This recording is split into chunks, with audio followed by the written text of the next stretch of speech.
Sejam bem-vindos, o meu nome é Melissa Fioravanti, sou psicóloga clínica, coordenadora e professora do Semente Cursos em Psicologia.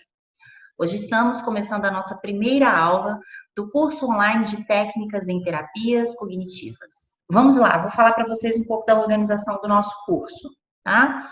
Ele é um curso de técnicas, então vocês perceberam, algumas pessoas já tiveram contato com os slides.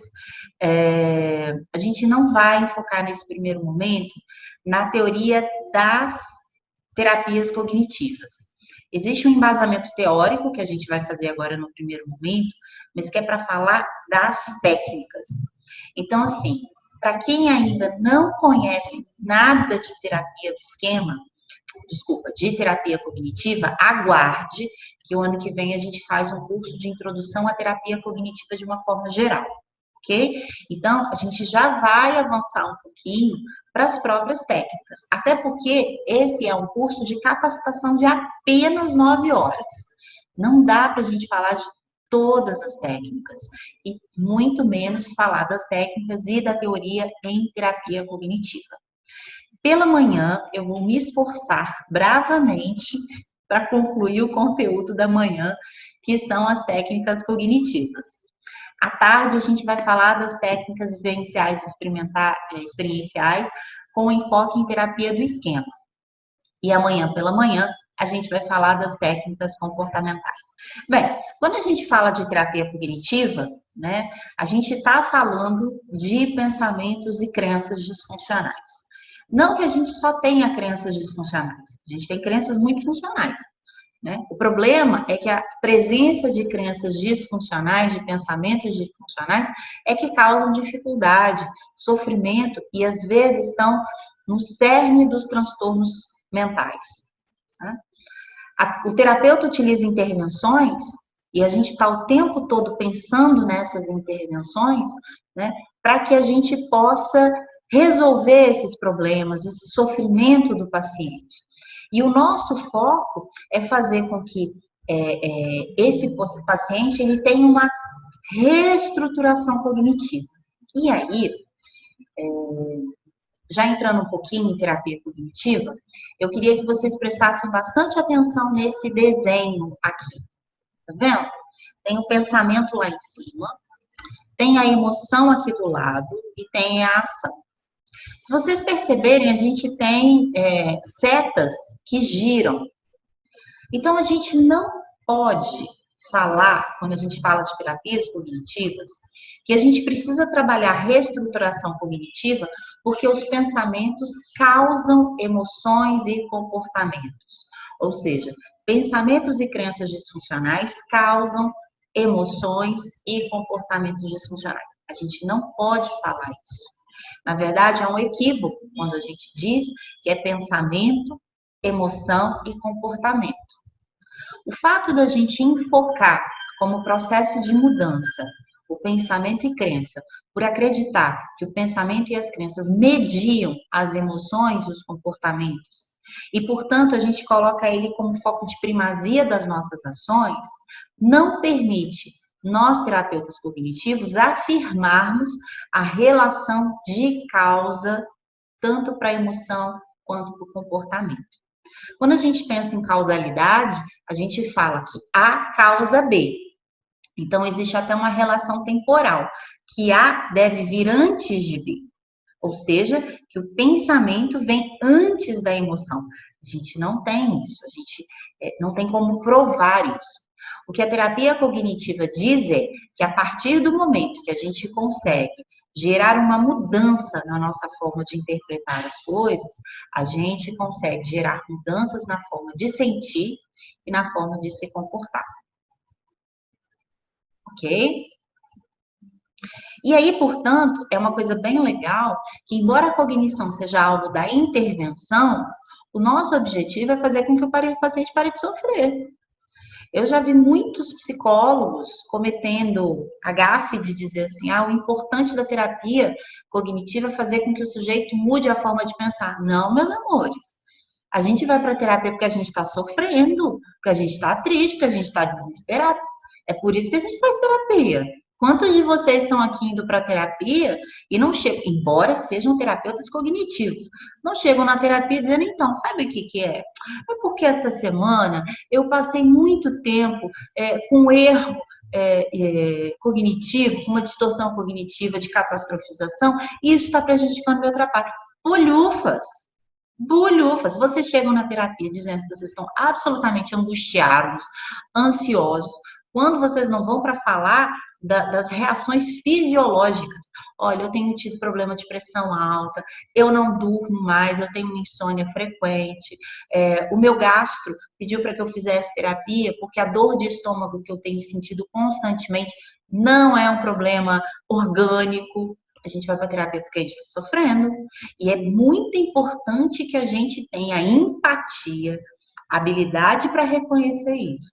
Porque senão, o terapeuta que está focado muito nessa mudança cognitiva, ele tem uma visão absolutamente racionalizada do processo.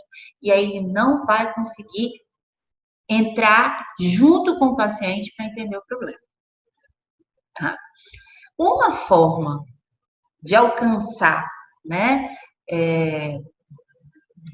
a solução, né, ou a diminuição desse sofrimento, é instrumentalizando o paciente com técnicas, para que ele seja capaz de mediar sozinho seus problemas no futuro.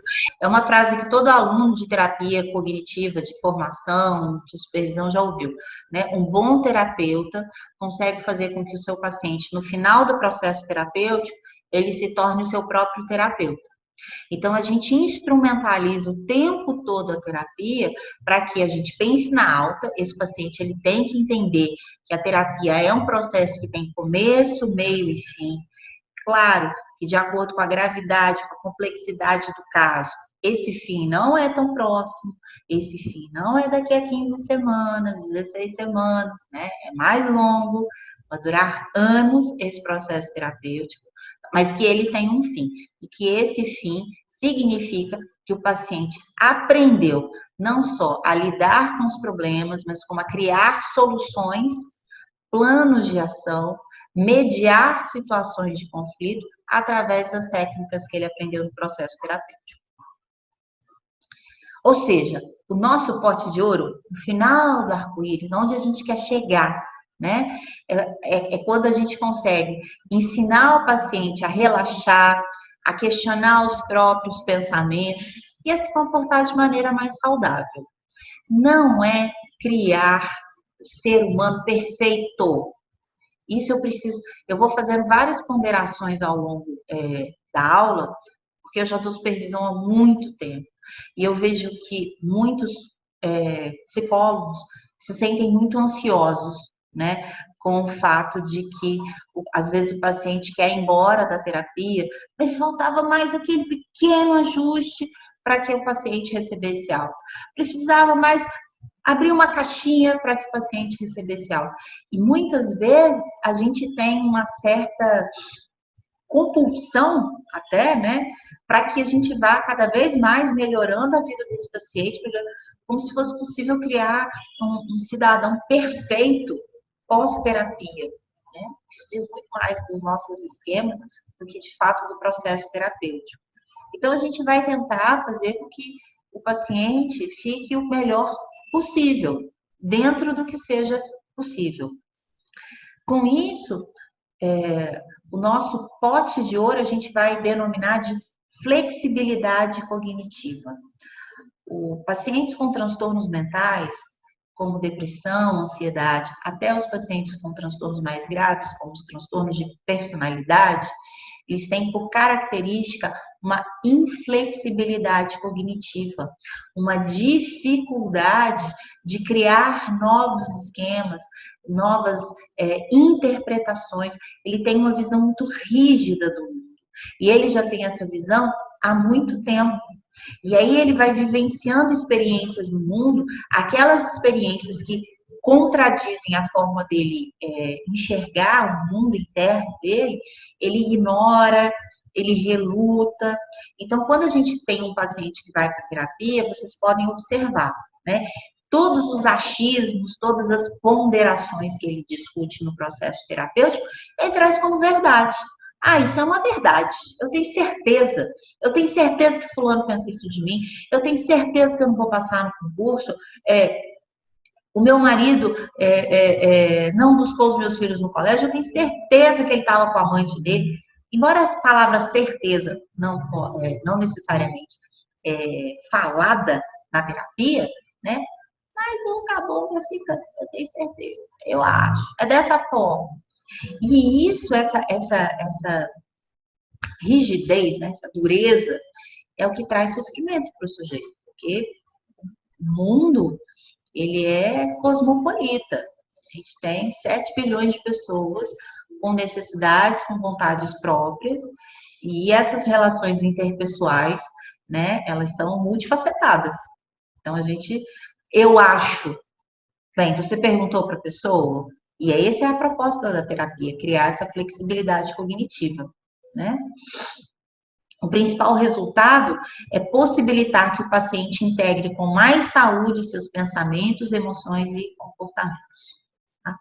Só que aí, a gente entende tudo isso. Nós, terapeutas cognitivos, entendemos tudo isso. Ok, Melissa, o pensamento media emoção, media comportamento. Esse pensamento diante do sofrimento implica numa uma inflexibilidade cognitiva, a gente precisa gerar essa reestruturação. Mas como é que eu faço isso? E essa é a grande questão dos terapeutas cognitivos. O quê? Falta de paciência. É falta de paciência. É falta de paciência para assistir a aula até o final. É falta de paciência para ler o livro até o final. É falta de paciência para fazer os exercícios.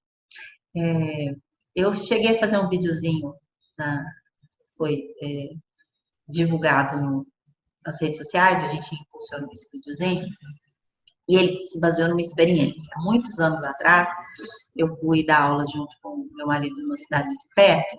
Ele ia dar um módulo pela manhã e eu ia dar um módulo à tarde. Ele foi falar sobre bullying, né? Que era um tema super importante. Se eu não me engano, era na formação em terapias cognitivas para crianças e adolescentes. E esse módulo falava de bullying.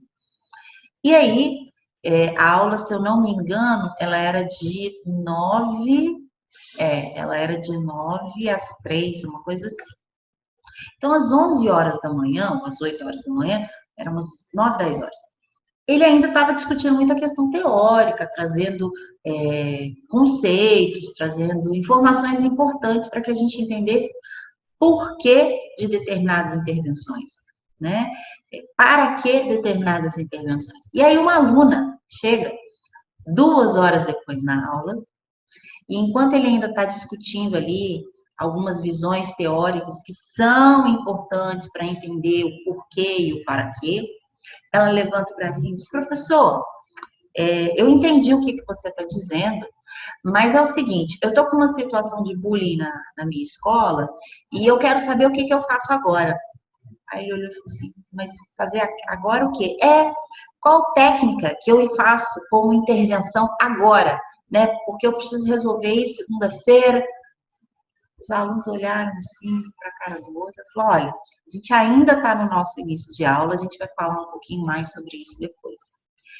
E essa é a minha preocupação, assim, já no início do curso, eu quero que a gente pense exatamente nesse perigo que é a formação em tecnólogo em terapias cognitivas, né?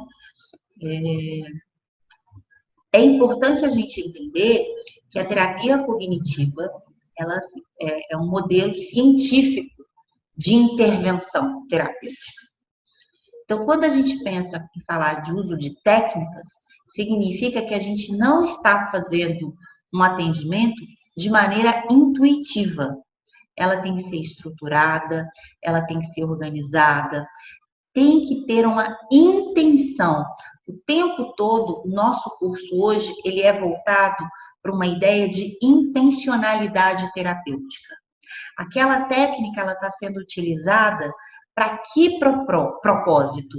De que maneira eu acredito que essa técnica vai apresentar resultados para o meu paciente?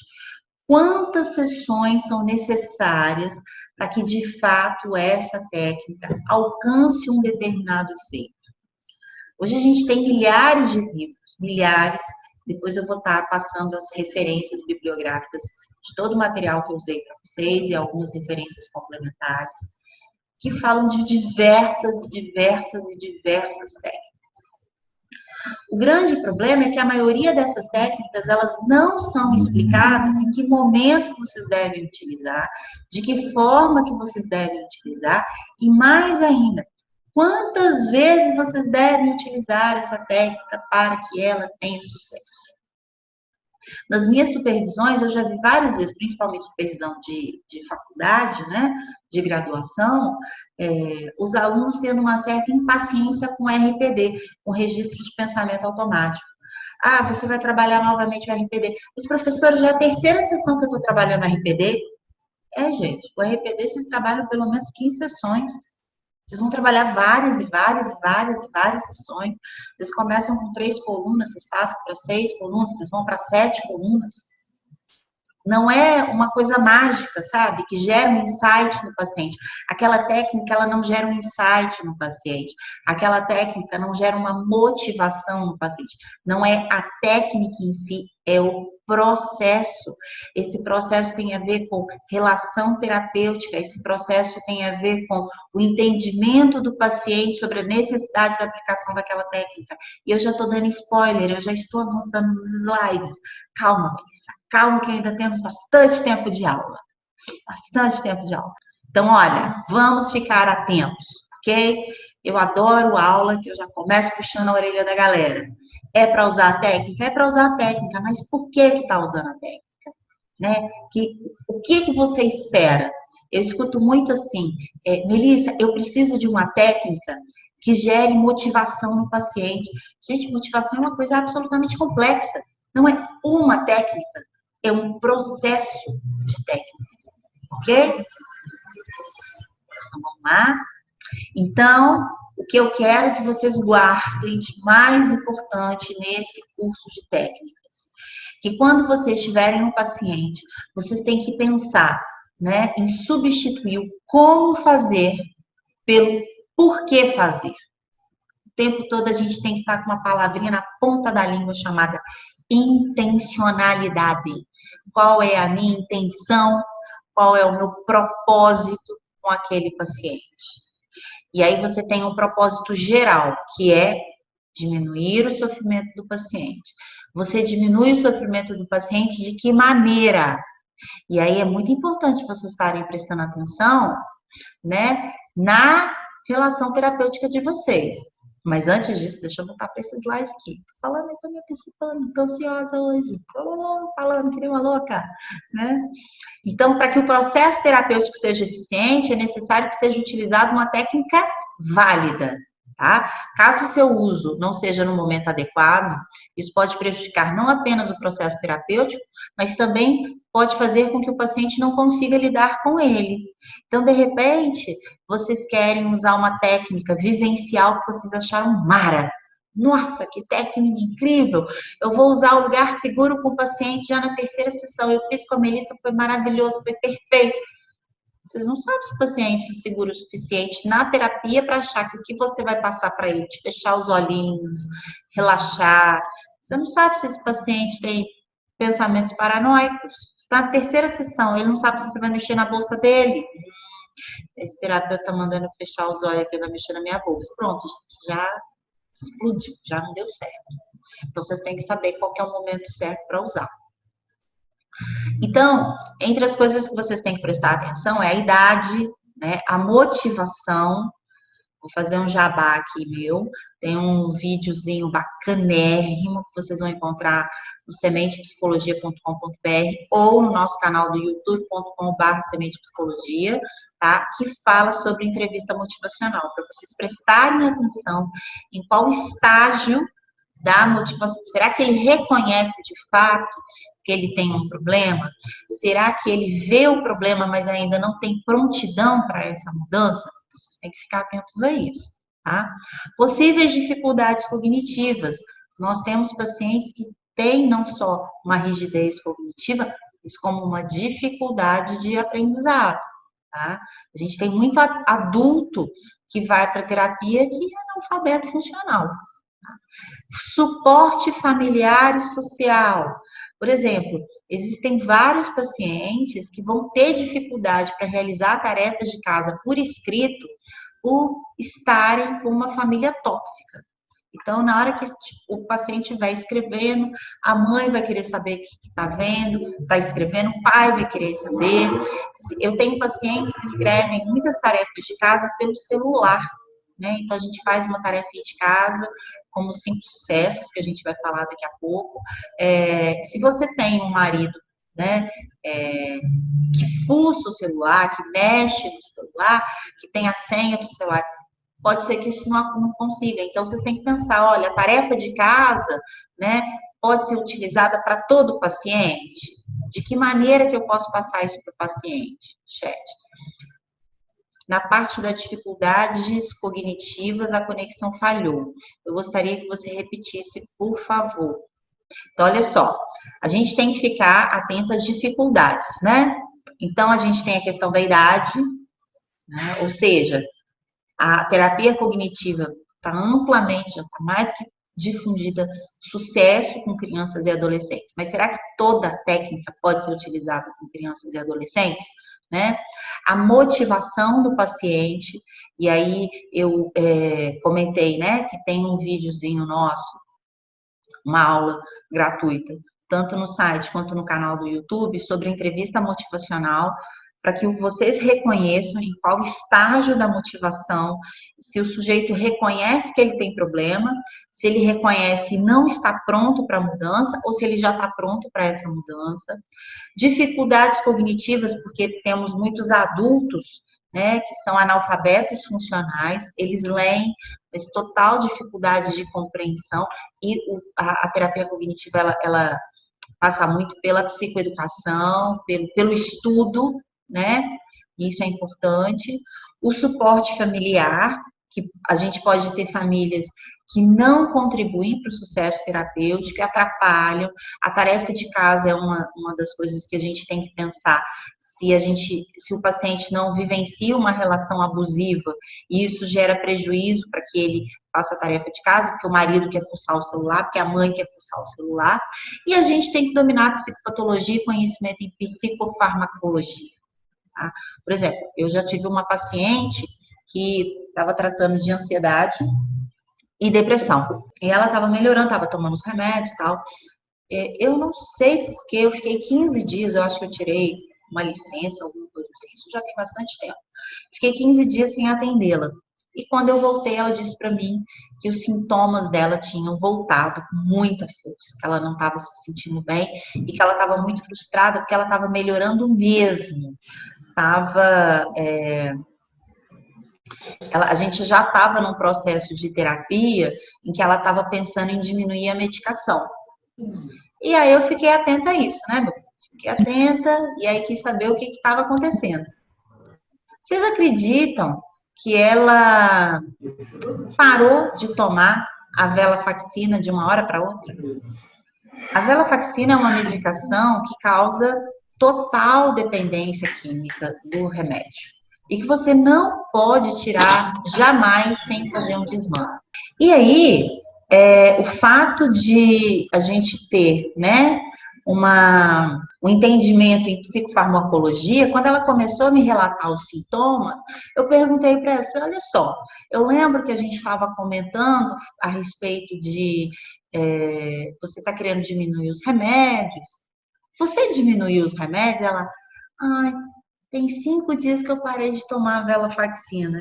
Quase dei na cara dela. Falei, você fez o quê? Melissa, eu achei que eu estava melhor, eu quis fazer um teste. Falei, meu bem, você não piorou, você está tendo uma crise de abstinência. Uma crise de abstinência seríssima. Eu só consegui fazer esse tipo de intervenção porque eu reconhecia quais eram os efeitos, né, de uma crise de abstinência de venlafaxina. Então, se você tem preguiça, se você não gosta muito de estudar sobre remédios, estude. É fundamental vocês saberem sobre efeitos positivos, efeitos colaterais da medicação, ok? Marcele, agora pegou direitinho? Deu para pegar? E aí, como eu estava antecipando, a gente não pode falar de técnicas sem falar de relacionamento terapêutico.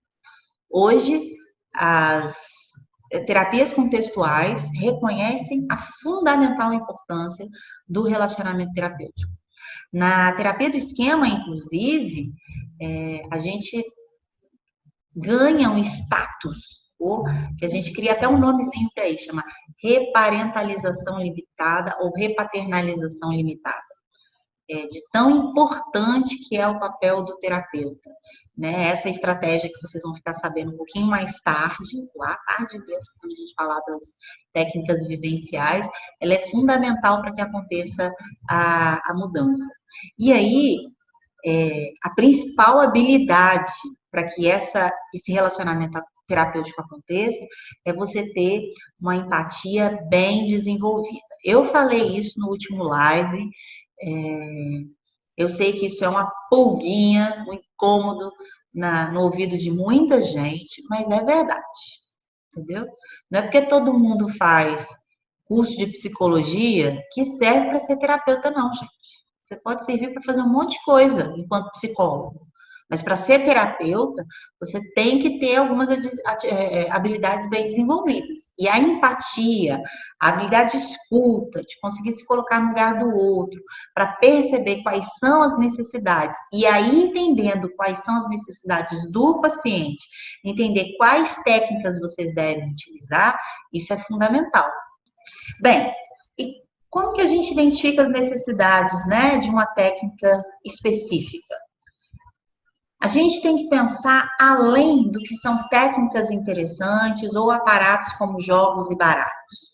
Hoje o que mais tem, quando você vai nesses congressos maravilhosos de terapias cognitivas, é o cantinho do comércio, né? No último eles chamam de biblioteca. Teve um congresso aí que eles chamaram de biblioteca. Né? As salas agora para vendas de materiais está ficando cada vez maior. Antes, as pessoas colocavam aqueles estantes, aquelas mesinhas nos corredores, né? Você vai para um congresso de TC, gente, agora eles têm que separar um salão. É tanto livro, é tanto jogo, é tanto baralho, e que muitas vezes você compra 5, 6 baralhos, 5, 6 jogos, e eles querem dizer a mesma coisa.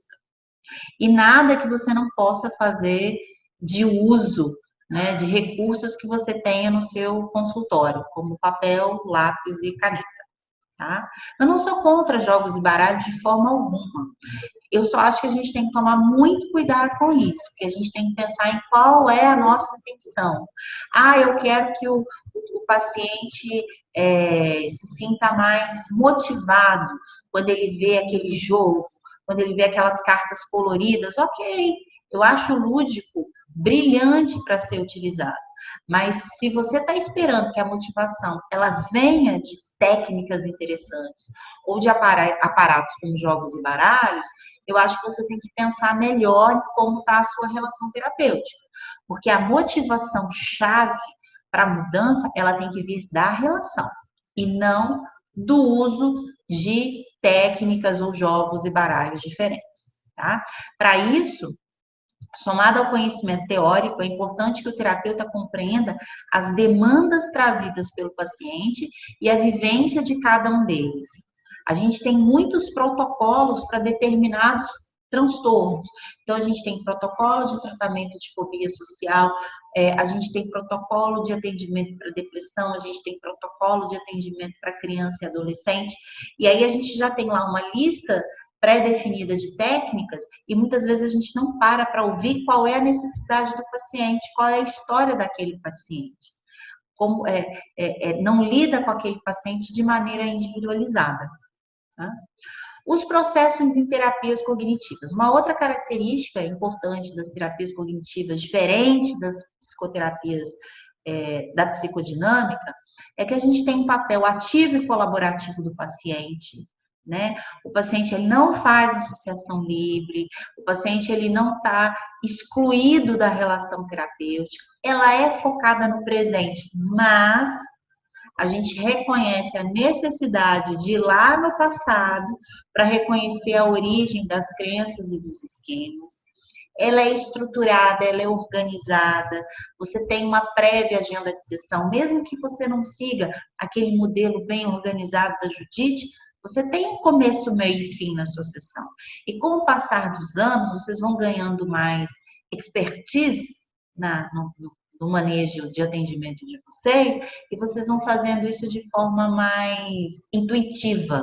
Embora eu não goste muito dessa palavra, porque eu estou falando mal da intuição o tempo todo na aula de vocês. Mas é a ideia que vocês conseguem fazer isso com mais leveza, mais no automático, ok?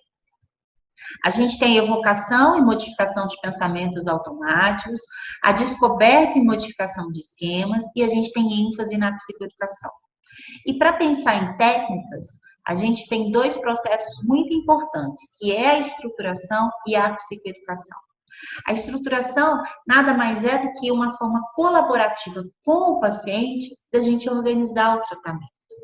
Ontem me fizeram uma pergunta a respeito de psicoeducação e eu falei, né, e primeira sessão, falei, olha, são duas perguntas diferentes, né? Psicoeducação, a gente já vai falar dela, mas falar em primeira sessão significa falar de estrutura, né, de organização.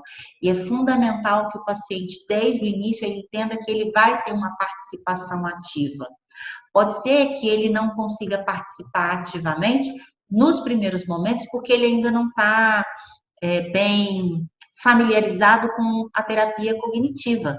E é por isso que é tão importante que em cada sessão a gente vai explicando para ele qual é o nosso objetivo, qual é o nosso passo seguinte, o que a gente está propondo naquele momento.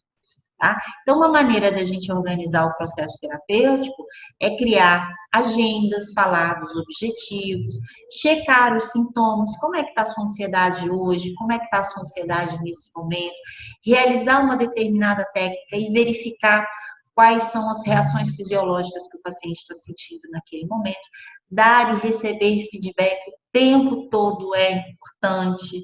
As pessoas às vezes não fazem isso, a gente tem que ter mais atenção e preparar e conferir as tarefas de casa. Se você dá uma tarefa de casa e não confere a tarefa de casa sistematicamente, o paciente para de fazer a tarefa de casa. Eu já tive várias vezes pacientes que fizeram a tarefa de casa, mas aconteceu situação muito pontual e grave ao longo da semana e que a gente combinou, falou, olha, essa semana a gente não vai dar muito enfoque na tarefa de casa, não. Eu preciso saber o que está acontecendo. E por mais que a gente tente manejar a sessão para voltar para a tarefa de casa, às vezes a gente não consegue.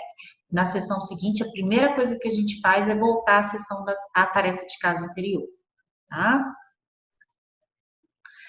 Com a estruturação, essa forma organizada, não aleatória, não livre, de associação livre, a gente promove esperança no paciente, porque ele entende o processo, porque ele sente dono, né? Ele toma as rédeas do seu tratamento. A gente tem uma organização na direção da terapia, onde a gente consegue reconhecer o começo, o meio e fim, a fase de avaliação, de mudança e de prevenção de recaída. A gente gera um foco para que os objetivos sejam alcançados. A gente trabalha com um sistema de metas, e as metas são do paciente, não é do terapeuta. Isso tem que ficar sempre claro. Favorece o aprendizado da terapia cognitiva e auxilia os pacientes a construírem estratégias efetivas de paciente, onde o paciente já começa a ser o seu próprio terapeuta, tá? Já a psicoeducação, ela em muitos livros, ela é tratada como uma técnica. Eu prefiro, gente, tratar ela como um processo, porque ela tem que acontecer do começo ao fim da terapia. Por isso que eu não gosto muito de colocar ela como uma técnica em si. Ela, na verdade, ela vai ter várias performances ao longo da terapia. Você vai ter uma psicoeducação enquanto técnica, que você vai dar ali, olha, agora hoje a gente vai ler um texto aqui na terapia, hoje a gente vai ver um vídeo aqui na terapia. Você vai ter um processo de psicoeducação do próprio funcionamento do sujeito, fazendo com que ele conheça mais os seus próprios, as suas próprias crenças e esquemas. Você vai ter uma psicoeducação do processo de terapia cognitivo, do modelo de terapia cognitivo, você vai ter uma psicoeducação de livros que você vai pedir para o paciente ler. Então, a psicoeducação, ela tem várias formas de aparecer ao longo da terapia. Tá? Elas são métodos educacionais direcionados para ensino e compreensão dos conceitos centrais de TC, dos transtornos e queixas e das atividades realizadas. Então, ela acontece do começo, meio ao fim. Então, não é hoje eu vou focar na psicoeducação. Não, ela acontece o tempo todo. O tempo todo. Você não faz terapia cognitiva se não fizer por psicoeducação. Ok? Então, ela não está na superfície, ela não é uma técnica que tem que estar na agenda, ela tem que ser a agenda. Isso está mais claro para vocês? Ela se torna efetiva quando oferece ao paciente o desenvolvimento de novas habilidades e conhecimento. Então, quando a gente fala de psicoeducação como processo, a gente tem diversas intervenções. A gente vai ter exercício de tarefa de casa, o uso de bloco de nota, a gente vai ministrar mini-aulas, isso tem tanto preconceito, gente, eu sou a rainha da mini-aula na terapia. É aquele meu momento de 10 minutos que eu falo. Porque isso aqui que vocês estão vendo sou eu na terapia, tá, gente? Eu falo, eu me explico, e digo, mas você não pode fazer isso. Quem disse que não pode? Quem que falou que não pode? Pode sim. A psicoeducação não é um processo, ela não está na base das terapias cognitivas. Olha só que interessante, a mini-aula, muitas vezes, faz com que não só ela sirva, olha só, vocês vão matar 2 coelhos com uma cajadada só. A mini-aula, ela serve tanto para fazer com que o paciente aprenda algo, como para diminuir o fluxo emocional desagradável que o paciente está sentindo. É aquele momento que você volta a atenção para o terapeuta. Vocês estão chegando num momento, né, da terapia, que pode ser que o paciente não esteja conseguindo lidar com aquela emoção. Em alguns momentos, vocês vão ter que fazer ele lidar, tá? Estou falando que vocês têm que fazer com que o paciente fuja todas as vezes. Mas vocês podem usar esse momento de mini aula para tirar um pouco o foco do paciente, para que não fique tão sofrido para ele aquele momento. Ficou claro para vocês? Então, é como se vocês falassem, ok, vamos 5 minutos para o intervalo. Então, vocês vão lá, aquele minutinho, né, de intervalo comercial. Então, 5 minutinhos de intervalo comercial. Tá? Vocês podem usar a minha aula para fazer isso. Vocês podem sugerir leituras, filmes, vídeos no YouTube. Hoje tem tanto vídeo bacana no YouTube, né? Até de terapias cognitivas vocês têm. Vocês podem levar esses vídeos, alguns filmes com criança funciona super bem para assistir na terapia, é bem legal. Tá? Então, prestem atenção. A reestruturação cognitiva e a psicoeducação são mais efetivas quando elas são integradas na sessão de terapia, sendo utilizadas para apoiar e facilitar os componentes, não aparecendo apenas isoladamente na sessão. Então, eu não quero que vocês tratem mais a reestruturação cognitiva e a psicoeducação como uma forma isolada. Hoje eu vou ter uma técnica de psicoeducação. Não. A psicoeducação, ela acontece em todos os momentos. Ok?